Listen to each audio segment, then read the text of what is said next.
दोस्तों, स्वागत है आपका आपके अपने YouTube channel success alpha classes में। आज मैं एक हिंदी का प्रश्न पत्र और उत्तर पुस्तिका लाया हूं, जिससे आपको दिखाया जाएगा, बताया जाएगा कि आपको कैसे करना है क्वेश्चन पेपर को सॉल्व, अपनी कॉपी में कैसे लिखना है। आप 5 गलती जो बार-बार करते हैं बच्चे, उनको नहीं दोहराना। ये 5 गलतियों को मैं आपको वीडियो के माध्यम से अच्छे से समझाऊँगा। कॉपी पेपर लिखा है, जो बच्चे से मैंने कॉपी पेपर लिखवाया है, एक बच्चे का है ये कॉपी पेपर, जिसमें ये गलतियाँ कर रखा है। मैंने अब बैठ के उससे कॉपी पेपर लिखवाया है और उसमें गलतियों को भी लिखवाया है कि गलती क्या नहीं करनी है। तो आइए वीडियो को शुरू करते हैं, समय ना गवाते हुए। जैसे इसमें है, देखिए हिंदी का प्रश्न पत्र है, 30 नंबर आपको जानते हैं, आपके बिहेवियर, आपके अटेंडेंस पे आपके स्कूल से मिलता है। 20 नंबर का ओएमआर होता है, जो आप 20 नंबर का हमारे यूट्यूब चैनल से शॉर्ट वीडियो के माध्यम से आप हिंदी के, विज्ञान के जो अन्य सभी सब्जेक्ट हैं, यहाँ तक कि कला का भी, उसमें से 20 नंबर में से 20 नंबर पा सकते हैं। सभी शॉर्ट पीडीएफ के माध्यम से डेली के डेली अपलोड हम लोग करते रहते हैं। और जो 50 नंबर का लिखित क्वेश्चन आता है, इसमें आएँगे, हम आपको बताएँगे। देखिए खंड बी होता है, जो 50 नंबर का हिंदी पेपर लिखना होता है, वो खंड बी होता है। खंड जब बी होता है, उसमें क्या करते हैं हम लोग, खंड बी कैसे डाल के लिखते हैं। देखिए पहली गलती क्या नहीं करनी है आपको मैं बता दूँ, इसमें बीच-बीच में मैं बताता रहूँगा। पहली गलती ये नहीं करनी है कि आपको जो यहाँ नाम दिया है, नाम नाम तो दिया नहीं रहता है, आपको पता है। आपको लिया दिया रहता है रोल नंबर। रोल नंबर आपको अच्छे से भरना है और जो प्रश्न पत्र कोड रहता है वो भरना है। उसके बाद आपको उत्तर पुस्तिका में प्रश्न पत्र कोड, जिला कोड, ये सब अच्छे से भरना है, उसमें गलती नहीं करना है।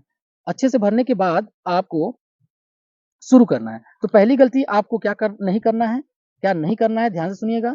आपको जिला कोड, पेपर कोड, अपना रोल नंबर अच्छे से देख के बारीकी से भरना होगा, जिससे कि आपका रोल नंबर आप किसी भी एग्जामिनर को स्पष्ट रूप से समझ में आए और जिला कोड सारा कुछ समझ में आए।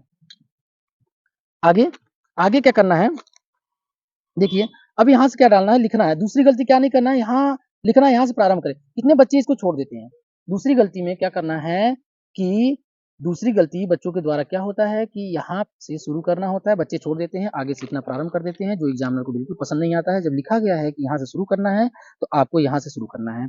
खंड ब डालना है, जैसे कि खंड ब है ये, देखिए खंड ब है, तो वर्णात्मक प्रश्न ऐसे डालना है, खंड ब, वर्णात्मक प्रश्न डालना है और प्रश्नोत्तर संख्या 1 से लिखना है। देखिए, क्या है ये? प्रश्न संख्या पहला मैं पढ़ के बता देता हूँ, दिखा देता हूँ आपको। देखिए, गद्यांशों पर आधारित निम्न दिए गए प्रश्नों के उत्तर दीजिए। तो गद्यांशों के आधार पर 3 होते हैं, जैसे उपयुक्त गद्यांश का संदर्भ लिखिए। तो यहाँ संदर्भ बच्चे ने लिखा हुआ है। देखिए संदर्भ अच्छे से लिखा हुआ है। ममता ने किस उपासना का पालन किया है, और तीसरा है रेखांकित अंशों की व्याख्या कीजिए। देखिए संदर्भ आपने देखा है कि लिखा हुआ है बच्चे ने। दूसरा, यहाँ व्याख्या भी लिखा हुआ है, व्याख्या भी डाल के लिखा हुआ है। और तीसरा, देखिए तीसरा जो आपका है कि रेखांकित अंशों की व्याख्या, रेखांकित जो अंश है उसकी व्याख्या भी कर रखा है। प्रश्नोत्तर 2 भी डाल रखा है बच्चे ने। और दूसरी गलती तो मैंने बता दिया, तीसरी गलती क्या नहीं करनी है आपको। देखिए आपके पास इतना जगह बचा हुआ है, प्रश्नोत्तर डाल के आप थोड़ा-सा इसमें लिख सकते हैं। कितने बच्चे क्या करते हैं, आधा पेज बचा रहेगा तब भी क्या करते हैं, अगले वाले पेज पे आ जाते हैं। तो एग्जामिनर को लग जाता है कि बच्चे ने बस कॉपी भरने का काम किया है और इसको क्या करते हैं, फिर नंबर उसी हिसाब से देते हैं कि बच्चे ने बस कॉपी भरने का काम किया है। तो आपके पास इतना स्पेस रहे या थोड़ा स्पेस रहे, आप लिख सकते हैं प्रश्नोत्तर संख्या, 2-4 लाइन लिख सकते हैं, तो आप इसको ज़रूर लिखें। देखिए कितने वीडियो में बताया जाता है कि न लिखें, लेकिन इसको लिखना अनिवार्य होता है यहाँ से। क्योंकि आपका ये जगह जो है बचा हुआ है, आप इसका करेंगे क्या? आपको यहाँ शुरू करना है। तो बच्चों द्वारा तीसरी गलती ये नहीं करनी है कि यहाँ से शुरू न करके आगे पेज से शुरू करना है, वो गलती हो जाता है, यहाँ से शुरू करना है आपको। तो आप 3 गलतियाँ ये ना करें। अभी चौथी गलती मैं इसमें लेके आया हूँ, खुद बताऊँगा। आएँगे, फिर ये क्वेश्चन हो गया आपका दूसरा। तीसरा क्वेश्चन प्रश्नोत्तर, देखिए प्रश्नोत्तर संख्या डाल के लिखिए, अच्छे से अंडरलाइन कीजिए, ठीक है? संदर्भ डालिए, हेडिंग को अच्छे से लिखिए, जिससे उनको पता लगे कि बच्चे ने हेडिंग सहित अच्छे से लिखा हुआ है। अब आते हैं तीसरी गलती के बाद चौथी गलती पे। चौथी गलती क्या नहीं करनी है आपको, पेपर लिखना है तो देखिए, इस बच्चे से मैंने करवाया क्या था, इस पेपर को मैं यहाँ तक लिखवा दिया था, यहाँ तक लिखवा दिया था।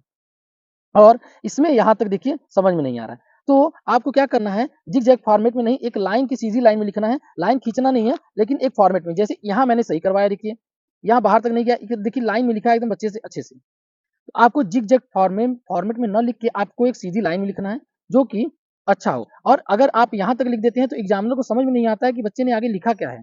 हट जाता है, कट जाता है, और ये लिखने का सही तरीका भी नहीं है। तो बच्चे चौथी गलती ये करते हैं कि ये यहाँ तक बढ़ा देते हैं। आपका जो कुछ बचा हुआ है, डैश डाल के आगे से लिख सकते हैं। तो चौथी गलती आपको ये नहीं करना है। अब पाँचवीं गलती जो सबसे बड़ी गलती होती है, ध्यान दीजिएगा आप लिखने की कॉपी में। आपको जब आप लिखते हैं संक्षिप्त परिचय। ये तो बहुत अच्छा बच्चे ने लिखा है कि संक्षिप्त परिचय लिखा है, फिर उसके बाद पूरा जीवन परिचय लिखा है आचार्य रामचंद्र शुक्ल जी का। अब अगले वाले में भी क्या करना है, देखिए अगले वाले में भी आपको संक्षिप्त परिचय लिखा हुआ है सूरदास जी का और उसके बाद पूरा जीवन परिचय। अब आगे दिक्कत क्या आया है बच्चे के साथ, पांचवी गलती क्या है जो मोस्ट इंपॉर्टेंट गलती है। आइए क्वेश्चन की तरफ आते हैं, हम क्वेश्चन पेपर की तरफ। देखिए मैंने लिख रखा है यहाँ पे, अंडरलाइन भी कर रखा है। अब देखिए आप सातवां क्वेश्चन आपका क्या है, अपनी पाठ्य पुस्तक के संस्कृत खंड से कंठस्थ कोई एक श्लोक लिखिए जो इस प्रश्न पत्र में ना आया हो। आपके प्रश्न पत्र में जो ना आया हो श्लोक लिखिए। श्लोक आपने लिखा है, बहुत अच्छा। देखिए यहां तक तो बच्चे ने क्या किया है, प्रश्नोत्तर संख्या 7 है, यहां तक डाला है प्रश्नोत्तर संख्या 7। अब क्या किया है बच्चे ने, मैं ये गलती खुद करवाया हूं बच्चे से, जानबूझ के करवाया हूं कि देखिए आपका प्रश्नोत्तर संख्या 8 क्या है, अपने जनपद में स्थित किसी धार्मिक अथवा ऐतिहासिक स्थल का वर्णन करते हुए अपने मित्र को पत्र लिखिए। प्रश्नोत्तर संख्या 8, देखिए धार्मिक स्थल से पत्र लिखना था, लेकिन इसने क्या किया है, प्रश्न संख्या 8 जो है, अब 9 देखेंगे, 9 में लिखा है निम्नलिखित में से किन्हीं दो प्रश्नों के उत्तर दीजिए। अब यहाँ प्रश्न संख्या 9 है और इसने 8 डाल के 9 वाला क्वेश्चन कर दिया है। तो आपको याद रखना है कि जो प्रश्न संख्या रहे वहीं आपको डाल के अपने उत्तर पुस्तिका में रखना है। बच्चे ने क्या किया है, यहाँ पे 8वां कुछ और है और इसने प्रश्न उत्तर संख्या 8 डाल के 9वें का लिख दिया है। 8 डाल के किसका लिख दिया है, 9वें का, ये जो कि गलत होता है। मैं जानबूझ के ये करवाया हूं बच्चे से कि आप लोग भी ऐसी गलती न करें। अब बच्चे का प्रश्न संख्या था 9, जिसमें उसने डाल दिया है प्रश्न संख्या 8 और उत्तर दिया है 9 का, जिससे आपका सरासर गलत हो सकता है। एग्जामिनर देखेगा आपका कॉपी कि भाई ये क्या किया है बच्चे ने, बिल्कुल गलत कर रखा है। ऐसे ही मैं दोबारा गलती करवाया हूं उससे कि प्रश्न संख्या 10 जो है, निम्नलिखित में से किसी एक विषय पर निबंध लिखिए। देखिए बेरोजगारी की समस्या पर लिखा है, 10 है, लेकिन बच्चे से मैंने करवाया है प्रश्न संख्या 8, 9 डलवा दिया है। देखिए जानबूझ के मैंने 9 डलवा दिया है कि फिर आप दोबारा गलती ना करें। जो ये गलती करते हैं, आपको जो प्रश्न नहीं आता है उसको स्किप कर दीजिए, छोड़ दीजिए, लेकिन प्रश्न संख्या अगर वो 10 है तो आप 10 डाल के लिखेंगे। बच्चे ने अच्छा किया है, लेकिन टीचर को ये समझ में आएगा कि उसने क्या किया है एग्जाम से। अब ये 5-7 नंबर का नंबर है, अब कैसे गलत होता है, ये आपका 7 नंबर का है। अब ये प्रश्न संख्या 9 2 नंबर का है, आपको 7 नंबर की जगह वो 2 नंबर दे देगा, जिससे आपके नंबर क्या हो जाएंगे, कम आ जाएंगे। तो जो प्रश्न संख्या रहे वो डालना है। आपको एक बार फिर जो 5 गलती है नहीं करनी है, एक बार दोहरा देते हैं। देखिए आपको पहले तो क्या करना है कि अच्छे से आपके रोल नंबर को, अपने प्रश्न जो पत्र है उसकी संख्या को, डिस्ट्रिक्ट कोड को अच्छे से भरना है, ओएमआर को अच्छे से भरना है। दूसरी गलती क्या नहीं करनी है कि आप लोग यहाँ से शुरू करिए, जो यहाँ से शुरू नहीं करते हैं वो दूसरी गलती हो जाती है आपकी। तीसरी गलती, आपके पास जगह बचा हुआ है कॉपी का, तीसरी गलती जगह बचा हुआ है, आप अगले पेज से शुरू कर देते हैं, ये तीसरी गलती है। जहाँ से जगह बचा रहता है वहीं से शुरू किया जाता है। और चौथी गलती, देखिए बच्चे से मैंने यहाँ तक करवा दिया था, ये बोर्ड का कोई कॉपी नहीं है, मैंने बच्चे से करवाया है। कितने लोग कहते हैं बोर्ड की कॉपी मैं लाया हूँ, यहाँ की कॉपी लाया हूँ, नहीं, बच्चे से मैंने करवाया है। ये मैं जानबूझ के गलती करवाया हूँ कि आप लोग ना करें। इसको बाहर तक नहीं लिखना है। और लास्ट वाली गलती क्या नहीं करनी है आपको, ध्यान दीजिएगा, जो प्रश्न पत्र संख्या रहे उसी को आप अपनी कॉपी पे प्रश्नोत्तर संख्या डाल के लिखना है। अगर आप ये गलती करते हैं तो भी एग्जामिनर की नज़र में गलत है और आपका नंबर कटने का चांस ज़्यादा रहता है। तो जो प्रश्न पुस्तिका में जो प्रश्न संख्या रहे वहीं आपको अपने उत्तर पुस्तिका में प्रश्न संख्या डाल के लिखना होगा। ठीक है, तो आपको वीडियो अच्छा लगा हो तो आप शेयर करिए, कमेंट कीजिए और चैनल को सब्सक्राइब कीजिए और अपने दोस्तों को जरूर शेयर कीजिएगा, जिससे उनको भी लिखना काफी समझ में आ जाए कि क्या क्या गलती नहीं करनी है। तो 5 गलती नहीं करनी है। धन्यवाद।